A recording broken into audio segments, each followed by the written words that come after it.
Okay, so last couple of years I've been doing some big projects where, like restoring some rigs and doing some pretty cool projects on some big equipment, things like that, welding, restoring. Anyway, and I always forget to take pictures like before and afters, and I caught myself doing it again on this project. I've already started on that one and got a long ways on it, and because I didn't take pictures really that good, you can't tell what everything looked like before compared to what it looks like now. And that's just all elbow grease, but you can see, I mean, it's just gas and everything is just beautiful in it. Everything, the seat, scrubbed on the seat for a bit, but that's just some of the work I've done to this thing. It's been a lot of work. Granted, it's all original. Yesterday I did this fender. Polished the grill out the other day. It's pretty damn good, I must say. Anyway, so I'm pausing on this project here and starting on this one. That's a 59 that we just looked at. This is a 60, or no, vice versa. This is a 59. That one's the 60, the red and white one. So this guy here sat in the field 22 years.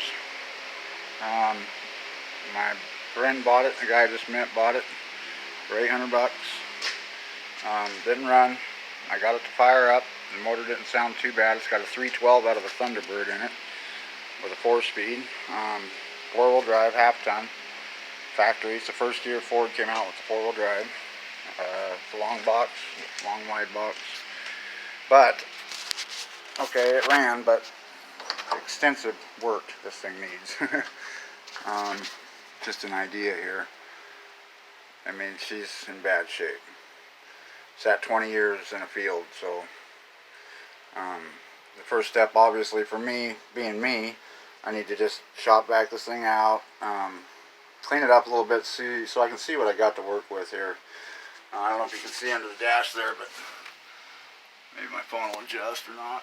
But the wiring is just hammered. All the wiring needs to be gone through. I got all the brakes to go through.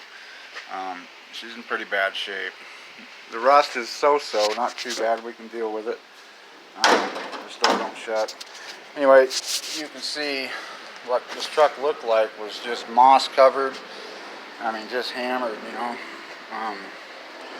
So what I've been doing today is just take a bristle brush off the end of the push broom and just kind of knocking all the shit off of it, you know, all the moss and the crap. Door jam, doing all the door jams, getting all this moss and shit out of them, so I can see what I'm working with here. Then I'll come in here and shop back this piece of shit and start with the fuel system. First things first, you know, get this thing to where it'll start on its own, where it'll carry an idle, you know, fuel, turnkey, on and off, charge, where it's charging, things like that. Then, when that's done, the fuel system's done, we can then move. Oh, here's the nasty ass fucking seat. See all the moss in the gutters. I had to brushing all that out of there. You know, it's the first step to get all that shit off of here. For me, anyway. I like to work. I don't like to worry about things crawling on me or biting me or fucking. Here's this fucking motor compartment. Pretty nasty. Like, it's bad. I actually have a video my wife took, my girlfriend took, when I first started this thing. When it fired up, the fan kicked all the shit, 20 years worth of dust and fucking debris and crap, right in my face. But I tell you what, it was worth it. So I did the tune-up plugs, wires, points, cap, rotor condensers. I mean, I did a few things, put a battery in it, solenoid, just to get it to fire up. The ignition switch, I put one in, but there's no power to it, so I had to cross it over down here at the solenoid. But it ran. So after 22 years, it's pretty impressive. The freeze plugs are out. Apparently it froze at some point, but that's fine. That's what they're there for. It's a good thing. The fuel pump was not pumping fuel, so I'm not sure what's up with that. Might be putting a fuel pump in it. And then after that, as we get the fuel done, we're going straight to brakes and running gear. Get this thing to where it'll stop. Because as of right now, I got no clutch and no brakes. Everything's right to the floor. But you can see there, she's pretty rotted out. But there's nothing I can't do, you know. nothing I can't handle. As far as the running gear goes, it's a pretty solid truck. Pretty damn solid truck. And relatively straight. Just got some rust. Obviously this back bumper's going bye-bye. Maybe I'll look for a new tailgate for it. I do got a bunch of extra parts here. Doors, grill, inner fenders, hood, things like that. So we'll see.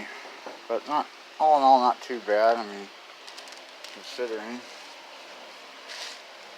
It's going to be some work, I'll tell you what. It's going to be some work, man. The box, it's pretty well shot in a couple spots. You can see through the bottom down there. It's pretty well shot, but that's pretty typical. Considering it sat 22 years, I can't believe it. The motor turned over, wasn't seized up or nothing. And the finer point, look at the gun racks. Shit, man. You got gun racks. I mean, how can you go wrong? You've got fucking gun racks. We're good to go. It's a Ford, and by the way, it's a Ford, so that's how I do. Alright, gotta go.